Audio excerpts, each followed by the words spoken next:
In today's video, I'm going to teach you how to use Supabase for beginners. Full Setup Guide 2026. Open your favorite browser and head over to supabase.com. This is where everything starts. Once you're on the site, click Sign In and log into your Supabase account. Use your preferred provider or your email and password. It's quick, and once you're in, you'll land on the home page. From the home page, select your organization. This helps you jump straight into your existing projects or the workspace where new projects will live. Think of the organization as the container that keeps your team, settings, and resources organized. Before we dive deeper, a quick primer for beginners. Supabase is an open-source backend as a service built on PostgreSQL. It gives you a managed database, authentication, real-time APIs, and file storage, all without dealing with servers.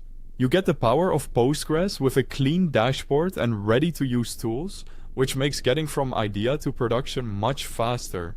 If you're creating a new project, you'll be asked to choose a region. Pick a region close to your users for the best performance. Lower latency means faster queries and a smoother app experience. It's a small choice that has a noticeable impact. After that, Supabase will provision your project. This step spins up your PostgreSQL database and associated APIs. It usually takes a few minutes. Feel free to pause here. When the setup completes, you'll be dropped into your project automatically.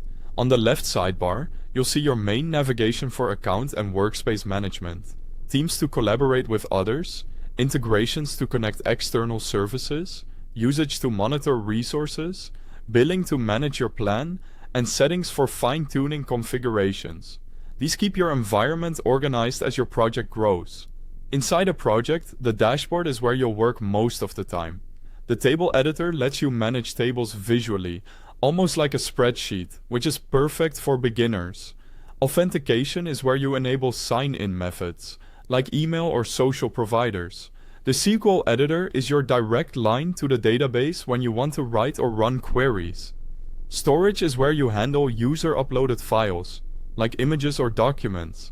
Let's create your first table to make this concrete. Go to Database, then Table Editor, and click New Table.